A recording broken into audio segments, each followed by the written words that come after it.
Good morning. Welcome to the February 5th, 2021 edition of Bob's Coffee Chat, a weekly Friday Zoom meeting focused on surviving and thriving in the era of Corona.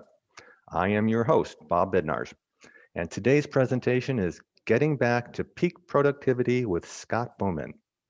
I've known Scott for several years. In fact, he is the president of our BNI group, Network 54. Scott is a business coach with 10 years experience coaching entrepreneurs in leadership, sales, and marketing. He brings a holistic, whole human approach that joins business success with life success. And he sees the opportunities that our businesses provide as the chances to become our best selves. I have learned and continue to learn a lot from Scott on how to balance my work life with my personal life. Scott, today, I'm anxious to hear how to bounce back from a bad frame of mind. Tell us how we can do that. Well, thank you, Bob. As Bob said, my name is Scott Bowman. My business is called The Souls Adventure, and I help entrepreneurs and professionals find their most authentic success. Today, we're going to be covering something I call the engine light procedure, and we're each going to make our own.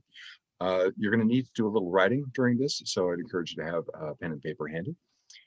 So this is something I use to help clients who are dealing with projects or situations that are taking them way outside their comfort zone. Something that's challenging or confronting. This can be something like public speaking, like offering online courses, positioning themselves as a thought leader, or just taking on new leadership roles, new managerial roles, or sometimes selling. Sometimes for people who have a lot of expertise, feel very comfortable doing what they do, they don't necessarily feel comfortable selling it. So I'm curious, just for the folks on the screen right now, just raise a hand if you currently have a project or some aspect of your profession that really takes you outside your comfort zone that's really challenging or confronting. Is that happening for anybody? Okay, lots of hands. Fantastic. Okay. So these are situations where mindset is really critical. Well, actually, mindset's critical all the time, but why do we care about mindset? What do we mean by that? Well, probably you've had the experience of working for an hour on a project that you were really inspired by. Anybody? Has anybody had? Right. I want you to call that to mind for a moment and just remember how much you were able to get done in that hour and how that hour flew by and how you were fired up at the end of that hour and you were energized at the end of that time. And probably you've also had the experience of working for an hour on a project that you really didn't want to do. And you can think and remember how slowly that hour dragged by, how it was like pulling teeth, how like nothing happened for the whole time. And at the end, you felt exhausted and drained, right? Same hour, same person. Sometimes it's even the same project. And the only difference is whether you wanted to be there or didn't, whether you were an empowered frame of mind or a disempowered frame of mind. And when I look at those 2 hours, hour one and hour two, I've thought about it. And I think I'm probably about 8 times more productive when I'm on fire and fired up than when I'm resisting what it is that I'm there to do. And I would just just ask you to think about it for a second, kind of get a rough bead on how much more you get done in an hour when you're fired up than when you're resisting. Right?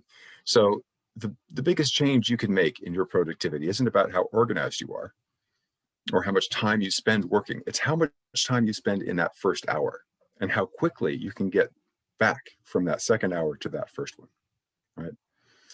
So how do we do that? Well, in order to proceed, we need we need a little story. This is the story of the self, of our identity. Our identity is actually a little story. And here I'm not talking about who you really are, because who you truly are is a mystery that you're going to be discovering till the day you die. I'm talking about your identity, which is like a little Cliff Notes version, a little cheap kind of artless summary. And you could write it as a paragraph, and it would say something like, Scott does this, he doesn't do that, he likes this, he doesn't like that, he'll do this, he'll never do that, he agrees with this, he doesn't agree with that, kind of like that. And the function of that identity is to get you to the end of the day and still be breathing. It's a survival tool. That's all it is. It's why we have it. And it does this by making sure that you know the answer to everything that you're going to face, that you know you can deal with any situation that you're confronted with. And if you get to the end of the day and you're still breathing, your identity did its job. And it doesn't care whether you're miserable and weeping or whether you're dancing and joyful. If you're alive at the end of the day, it did its job and it's going to do it again. So when we're taking on tasks like positioning ourselves as a thought leader or taking on public speaking, we start doing things that are inconsistent with that list, with that little paragraph. Like probably for most of us, nowhere on that paragraph does it say, Scott gets up on a chair and waves his arms around and says, hey, everybody, pay attention to me, I got something to say. But if you're positioning yourself as a thought leader, or if you're taking on a leadership role at work, or if you're becoming an author, or if you're offering an online program or selling your expertise in one way or another, you're standing up on a chair and waving your arms around saying, hey, everybody, pay attention to me, I got something to say. So when you start doing stuff like that, that's really inconsistent with the description of self that your identity has. It experiences as a threat, and not just a threat, because in order to do that and be consistent, you would have to be an entirely different person. You would have to have a different paragraph, right?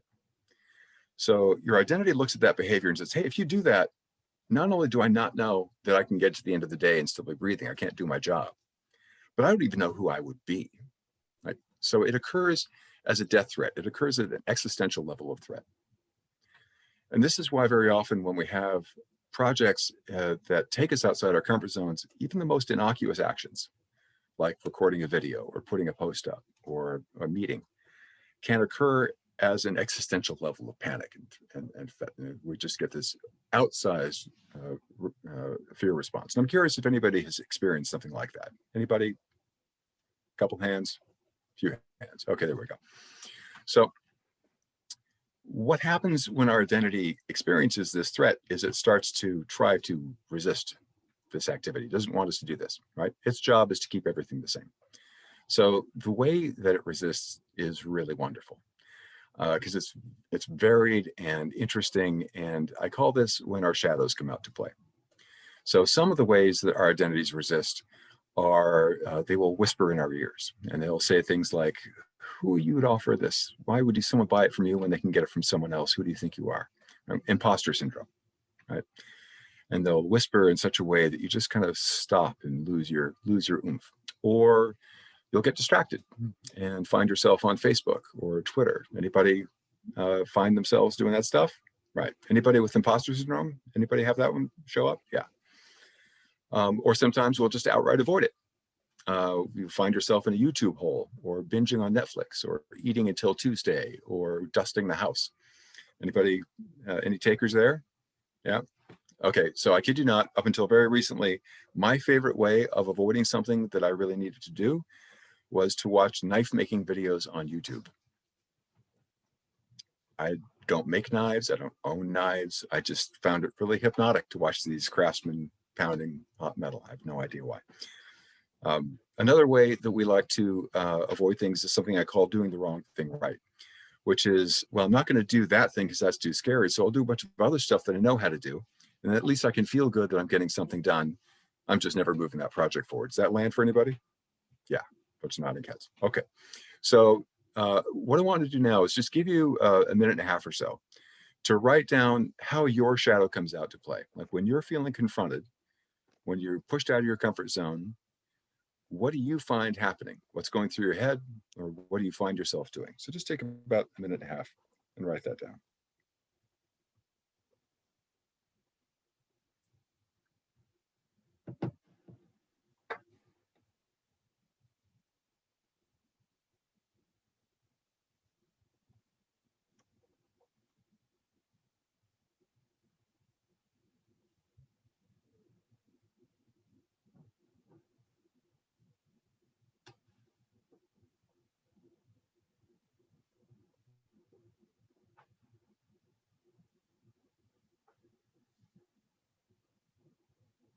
You know, I used to run the Jeopardy theme music while doing this, but it really gets old quick.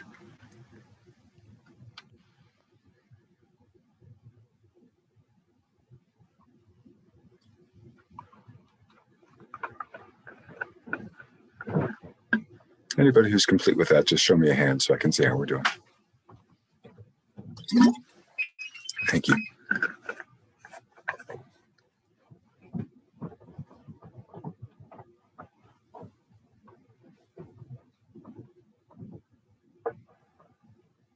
Okay. And beginning to wrap that up.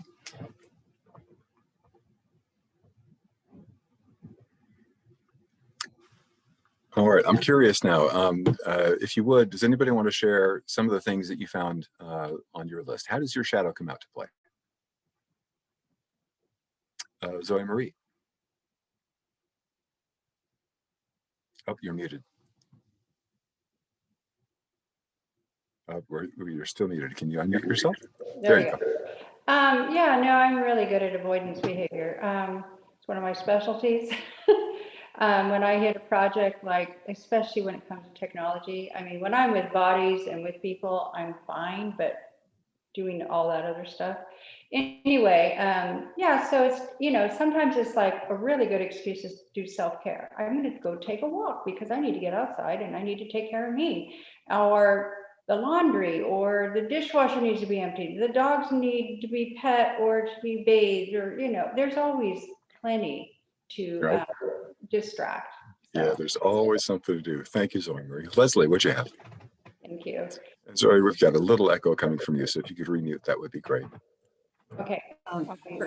For me, first of all, if I'm going to try to do something difficult, I will schedule it. And what happens is I drift into email, and then I start answering emails and, you know, purging emails. And I do anything that comes at me at that moment. So if somebody has a question, it's just beautiful avoidance. And I have to block it out. So. Yeah, the urgent but unimportant. An email is wonderful for the urgent but unimportant. Right. Anybody else? Anybody else for how your shadow comes out to play? Freya. I was just going to say urgent but unimportant. You know, the vital task of taking out the trash or whatever it is. So there's definitely that. There's also this very effective kind of rat's nest of procrastination and perfectionism mixed together. There's a really good reason why I can't do the thing yet, because I need more information. I need to do more research. I need to have the right pen or something like that. Mm-hmm. That's really wonderful. I love that sense of, but it's not the right time yet. Sometimes we just get this awful sense that you know that you're not doing the project you should be doing just because you feel bad. Like there's a feeling in the back of your mind that's just like, this just isn't right. This doesn't feel good. So yeah, I just know if I do it tomorrow, it's going to be better. Yes. And that's wonderful because it's always true, right? It's always true that tomorrow would be better. Okay, so on your car and on your car's dashboard, there is a red light for most of us. Some of them are yellow or orange, but it's an engine light, right? It's a warning light. And when that light comes on, it's telling you one thing. It's saying stop. Say pull over and stop driving. It doesn't tell you what is going wrong. It doesn't tell you why it's going wrong. It's not even really telling you what you should do about it, other than stop the car. All it's saying is stop driving. Something very bad is happening. Well, what you just wrote down is your engine light, right? So what I want you to become aware of, so once you cultivate the awareness of when that happens and be aware, I should stop now. Because this is the radical part of the proposal. The difference in our productivity from when we are in hour one, right, the empowered frame, from hour two, the resistant frame, is so massive that there is absolutely no point in white knuckling it and trying to to push through and get the thing done when you're in a disempowered frame of mind. I mean, if I'm right, and I'm 8 times more productive in that first hour than the second one, and it took me a whole hour to get back into an empowered frame of mind, I would still get 6 times the amount of work done in that day that I would have if I worked all day in that other frame of mind, right? So all that behavior is telling you is stop. So when you notice that, what I want you to do is I want you to lift your head up and I want you to say out loud, I'm resisting something. And I want you to say this with curiosity and surprise, right? Negativity doesn't help. In fact, negativity is more of the resistance. It's more of the effort to undermine your sense of power, your sense of strength, your ability to turn this around. So this cultivating this sense of interest and curiosity, this like, oh, I'm resisting something. That's what's happening here. That's what's going on. Because it's a victory, right? In that moment, you are now popping out of this reactive triggered cycle. So that's the first step. Second step is to hunt for what it is you're resisting. So you pulled the car over, now we're going to pop the hood. And you're going to take a look around and start asking yourself, okay, what in my world right now could be confronting me? What is it that's challenging? What's taking me out of my comfort zone? What do I not want to do? And sometimes this can be surprisingly hard to find. Like if you're really triggered, I've noticed, like when I'm really triggered, it's pretty tough. It takes a minute because in that moment, my psyche is completely built to not look at this thing, right? But if you stay with it for a moment, eventually it's going to be, all right, I got to talk to that guy. That's the thing. Or I got to send that email. I have to record that video, whatever it is. So then you're going to say it out loud. Same thing with curiosity and interest. Oh, I'm resisting sending that email. That's what I'm doing. All right. Now, we all have things that we do that help us reconnect to our sense of self and to our deeper motivations and things that we do that when we do them, we feel much more like ourselves again. It could be yoga. For me, it's yoga. It could be dance, could be walk, could be exercise, could be meditation, could be cooking, playing with the pets. So many of the things as Zoe Marie mentioned.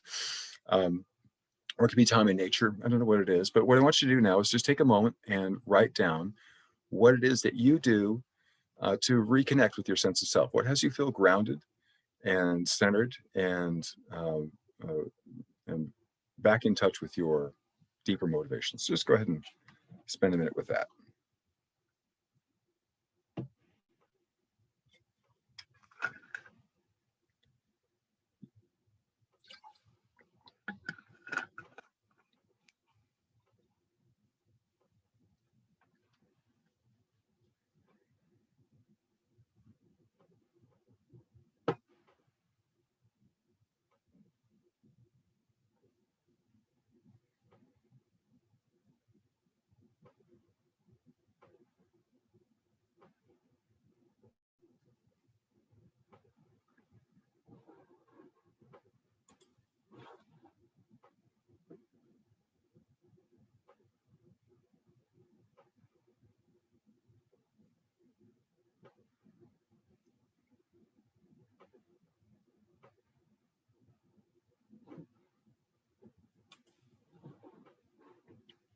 All right, beginning to bring that to a close. I like that Leslie's trying to sell us on her distraction in the chat. You're evil, Leslie. Okay, wrapping that up. I'm curious, just to popcorn out, what are some of the things that y'all do that bring you back to yourselves? Anybody? On the auto. Oh, I'm sorry. Go ahead. Hey, Pam. Hi, Pam. Oh, hi. I think for me, it's really disorganized right now during COVID. But so I think that when I can sit down and like, well, organize my day or organize my house, or organize my office, just get organized. So I just focused on what I need. That helps me focus. And then planning, I'm a big planner.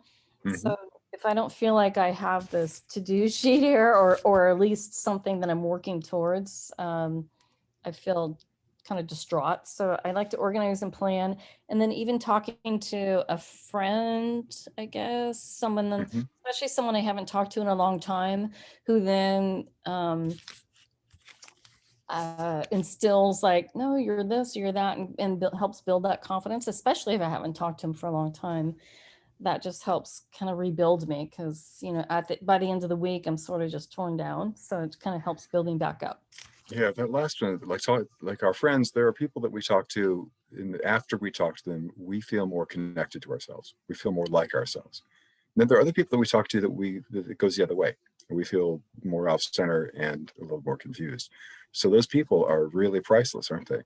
The people that we talk to that reconnect us to us. Yeah, I great. came to mind because I just got somebody that called me from like I haven't talked to, and I grew up with when I was age 5. So that just happened this week. And so she was saying all these things. I'm like, oh, so yeah, I can Beautiful. Yeah, that's how it feels, that reconnection with self. Anybody else? Charlene.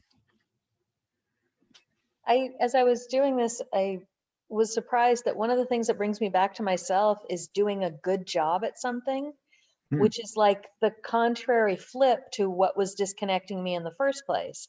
And it's like I'm procrastinating and not doing a good job, and then that spirals you down and you don't feel like you're yourself, you know? And so by actually doing it and doing a good job, it like brings me back to myself. So that was a surprise to me. So thank you for that exercise.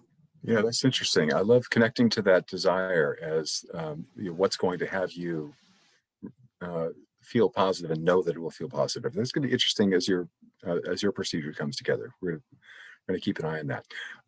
Anybody else? What brings you back to your sense of self? Yeah, Laura. Would be meditating. Meditating. Mm-hmm. Yeah, just getting really clear, just stopping and getting really clear on the next steps forward through meditation. Mm-hmm. Beautiful. Yeah, it's a classic from the ages. Okay, so what we're going to do now is we're going to create your return to self process, and it's going to involve something on that list, and it's going to involve something physical. And I'm going to talk about the physical thing in a moment. But the thing that we want to pick off that list is going to be something that takes less than 15 minutes to do. You don't need to spend a lot of time on this, and you don't want this procedure to be something you actually use to avoid the thing you want to do in the first place. So something you can do quickly. And the physical thing is because when we want to do something physical, we're going to get something that gets our heart rate up a little bit, gets us breathing a little bit hard, ideally breaking a sweat. And this could be as simple as a few squats, some push-ups, going for a walk, but some physical element. And the reason is, if we're feeling confronted, and believe me, you don't have to be facing an actual thing to feel threatened. If your identity is freaking out about sending an email, you have adrenaline running in your body. And adrenaline is, for one thing, it is to make your muscles move. So when we're adrenalized, what happens is blood is shunted from our brains and our guts and sent out into our limbs so that we can run or fight. So we get stupid. And we stop digesting our food. So it's important to burn the adrenaline up. If you don't, if adrenaline stays in the body and the body doesn't move, you will eventually experience something called adrenaline crash, which is this kind of total of feeling drained and pushed down. So we have to do something to use the adrenaline to get the body moving. We want state change. So dance turns out to be really spectacular for this. Like, there's nothing for me. What I'm loving these days is is 3 minutes of dancing to Britney Spears. There, I said it. It's true. Nothing will shift your frame of mind so quickly as dancing to the Princess of Pop. So what we're going to do is, you're going to select what's the thing on that list that reconnects you to your sense of self, and what's the physical act that you want to do. And this is going to be your return to self process. So go ahead and circle whatever it is that's going to be your thing to reconnect you to what you're committed to about yourself, about your life, what matters to you, who you see yourself to be. And then pick your physical thing that you're going to do with that.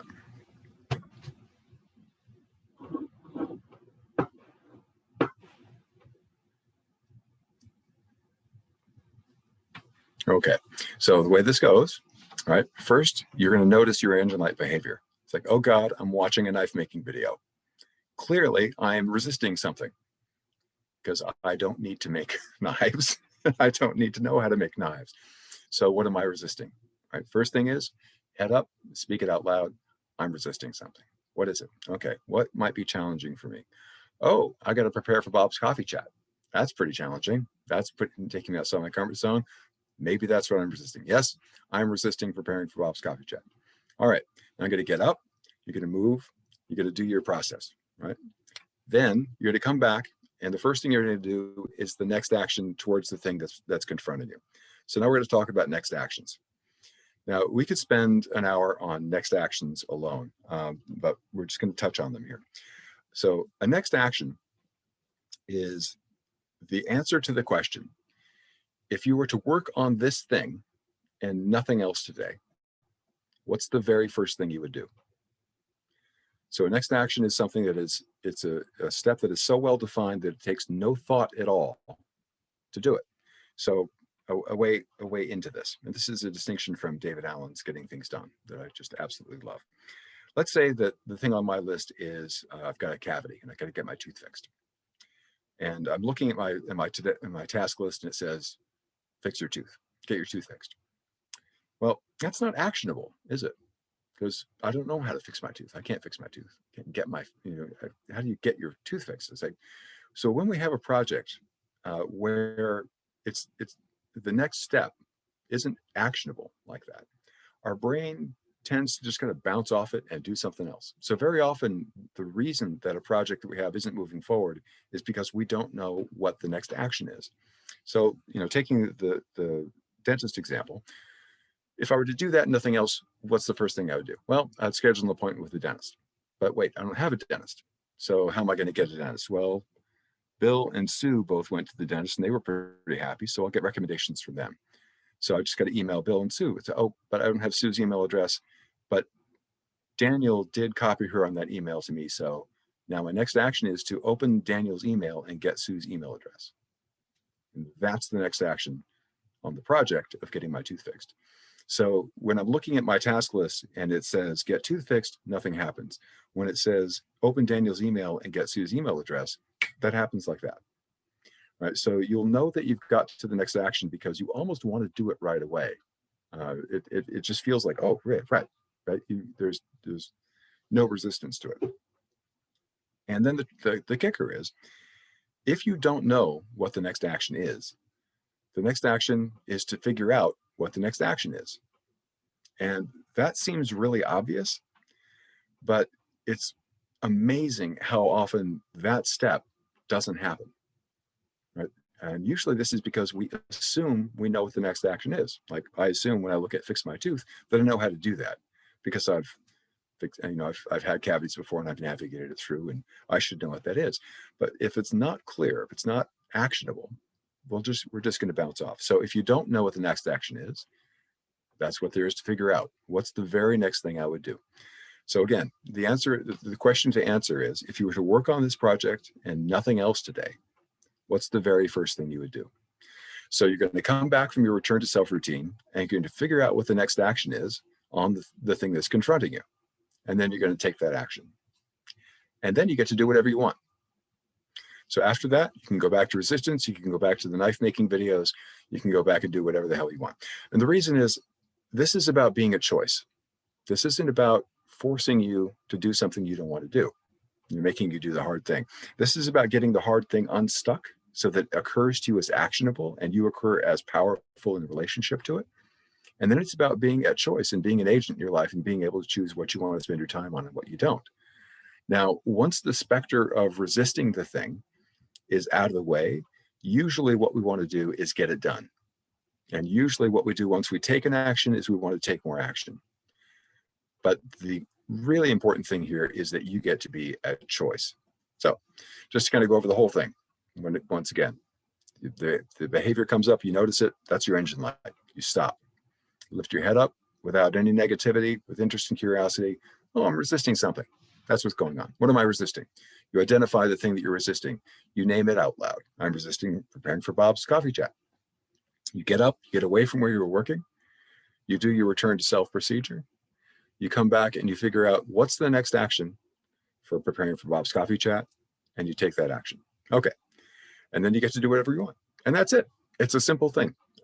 It's a very easy, lightweight procedure, but this single thing is about the big game. And the big game is how quickly can you get from hour two to hour one, right? From the hour where nothing is happening to the hour where you are on fire. And if that is a skill that you can really master, then nothing can stop you. Right? And so this is a way to begin to form that as a skill that you can master. Right? We want to make it as identifiable, as discrete, and as actionable as possible. So that's what I got. And at this point, I'd just love to throw it open to questions or comments or anything. I do have, by the way, I put this together in a PDF for you, and it's on my website. I'm just going to pop the the address of that page into the chat, so you can download that if you want. And let's see if I can do that. There it is. And yeah, anybody have any questions, comments? And you can all unmute now if you like. Oh, what do you got? So if you notice, I have the picture of the sunrise in there. My thing to do, especially if I know I'm gonna have a stressful day, is get up like really early in the morning, like 4 or 5 o'clock in the morning, and go for a run and at dawn, and just start my day that way. So I can do something that I can say, wow, I did this today. And I get home and it's like 6, 7 o'clock. It's like, okay, I have no excuse to do anything. And I have a big thing coming up where I have like a series of 6 or 8 courses for my profession. They're compliance courses, you know, about finance laws and all this other stuff that we have to take once a quarter.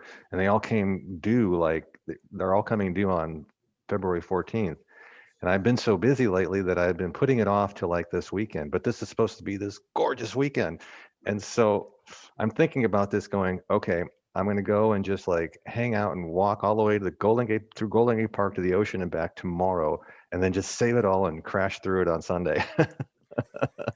So I can like get part of my weekend out of there. And if it's another beautiful, gorgeous day on Sunday, I'm not going to go, oh my gosh, I'm doing this and I'm missing out. Love that, the emphasis on getting a victory early. Getting an early victory in the day is a really great thing. There's a kind of tactic called eating the frogs, you know, which is whatever the thing is that you're resisting the most, you do it first. Just as a matter of discipline. First thing you do in the day is what you least want to do, and then the whole day is a victory. You know, from there it all feels like cookies and cream, and you don't have that thing hanging over your head for the entire day. Now, Charlene, I was really interested in yours because for you it's about remembering. It's like there's the physical interrupt, right? We need the state change, but then it's just reminding yourself, hey, what feels great to me is doing a great job, and then doing a great job is doing the next thing. So I'm wondering if that lands for you. It definitely does. It's because you also think you're kind of rewarding yourself when you start, oh, you know, I worked so hard on this. I'm just gonna turn on the TV for a minute, you know, and then, you know, 2 hours go by.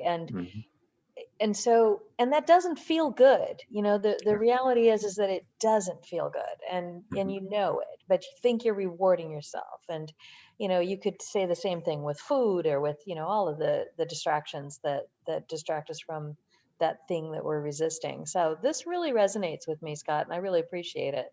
And I think that it is memorable. I will use it. So thank you. Cool. You know, that you're bringing my mind to something that I learned a while ago, which is when I do the thing that I think will make me feel good, I feel worse. And when I do the thing that I'm committed to, even though I don't feel like doing it, I feel better. And the weirdness about that is that our feelings are actually terrible guides to help us decide what to do. And that came to me as something of a stunning blow, because I'm very precious about my feelings. I really think they're very important. They're my feelings, and I have to pay very close attention to them. I have to honor my feelings. And I'm not saying don't honor your feelings, but I'm saying don't be guided by them for what you're going to do next. Because reliably, our commitments are far better for generating good feeling. I don't know. Does that land for you guys? A couple nodding heads. A lot of blank stares. Okay. No, it absolutely does, Lynn, Scott. Yeah, and it to me it feels like fundamentally the issue is that if I'm avoiding something, what I'm really doing is disconnecting. And if I'm getting back with my real self and the work that I want to do, even if it's intimidating, I'm stepping forward and connecting with the world, and that's what feels good. Yeah, and connecting with your own commitment too, right? What you care about and what you've decided that you want for your life. Roberta, you were going to say something. Yeah, I was going to say something. The idea that our feelings are terrible guides, I want to kind of edit that a little bit. My perspective on it is that I think that what's important is that we develop the discernment to know what are the things to pay attention to and what are the things not to. instead of just discounting. Like you were saying, you value your feelings. And so, but I think there are times when we're being guided or we're responding to something that doesn't support the best of us. But there's times when we really are. So the discernment, I think, is important here. I agree completely. I think our feelings are providing fantastic information, right? And they're telling us what to pay attention to and what matters. But as far as what to do next, they're not necessarily the best guides there, at least in terms of when we're advancing projects that are taking us outside our comfort zone and we're trying to, to grow and evolve in our actions.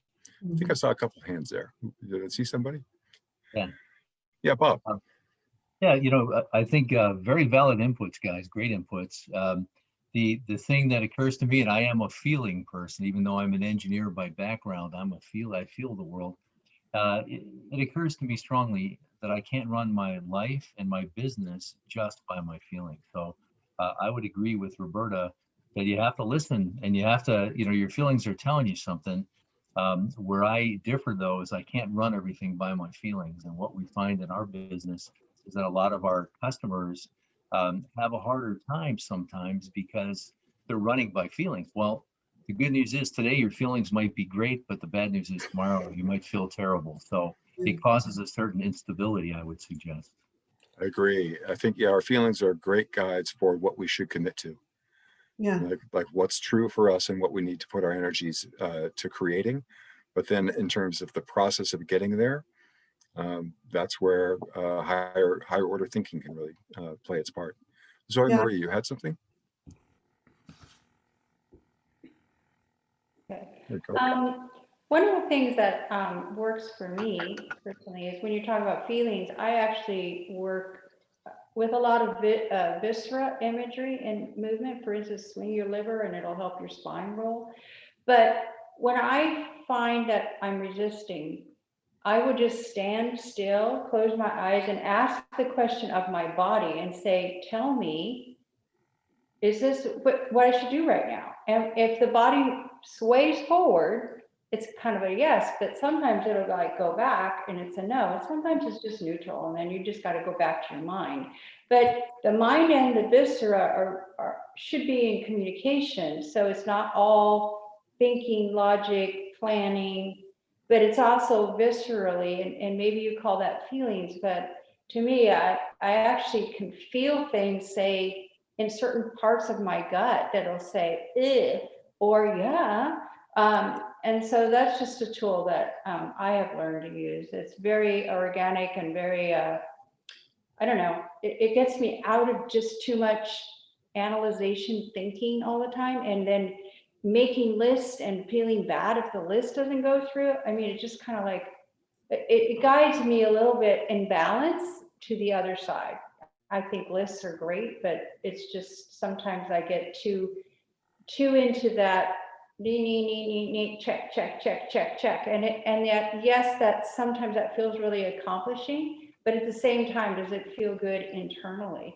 And is it the right thing? It's like when you're resisting, the body can tell you, yes, you're resisting. What do you want to do about that?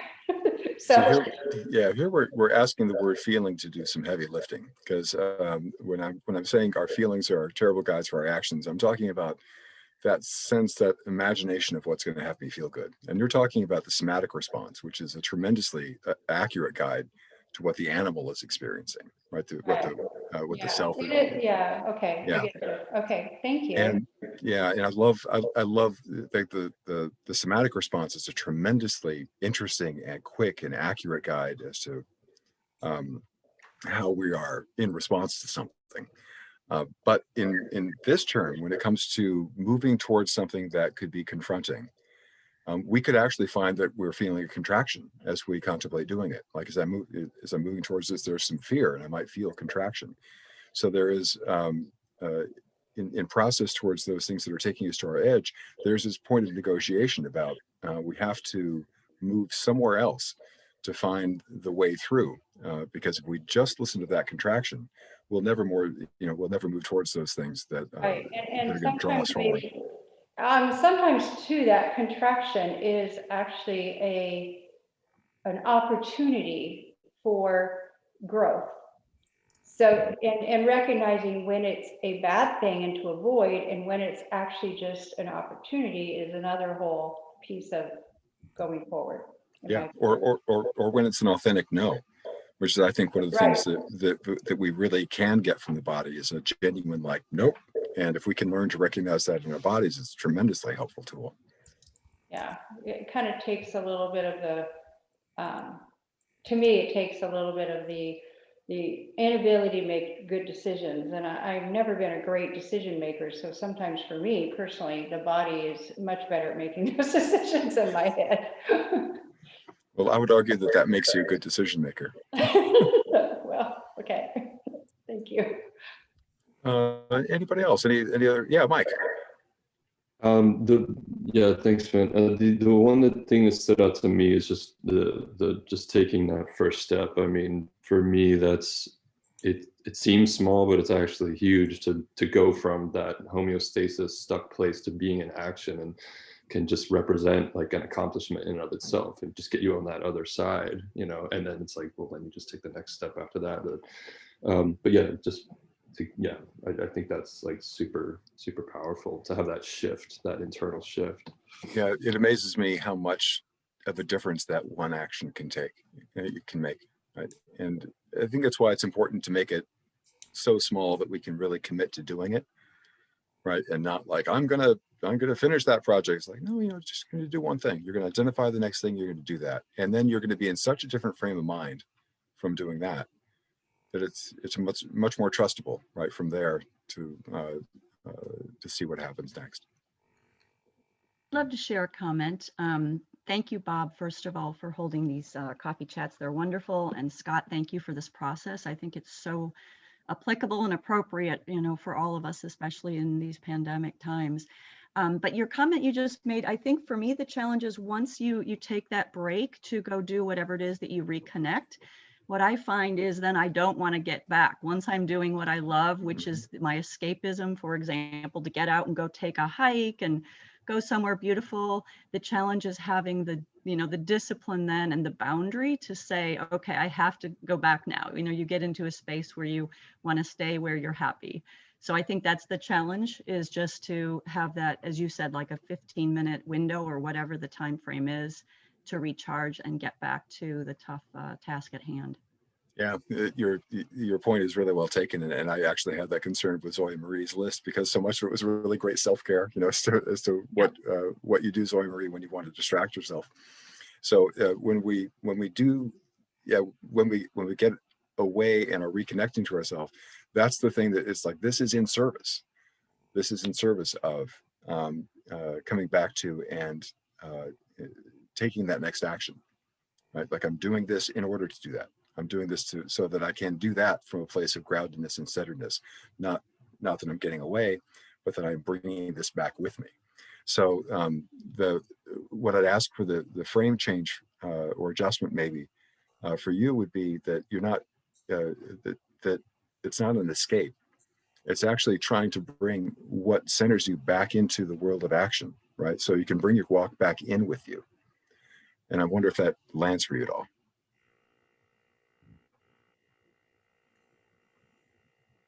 Yeah, that's fantastic. You're right. It's a matter of if what you stated, a frame change, like not seeing it as an escapism, but seeing it as what grounds you to move back to what it is that you need to do next. I like that. Thank you. Yeah, that's your strong place, right? So you can bring that strength back. You don't need to, just have that be a refuge. Yeah, thank you so much. It's a lovely picture, by the way. What are we looking at? That's actually, I'm having some camera issues that I need to resolve, and I have an international call in a bit. It's a photo sort of going from the top of Mount Tam looking southbound, and so you see Sausalito in the foreground, and then the city, the skyline of San Francisco in the background. Beautiful. Yeah.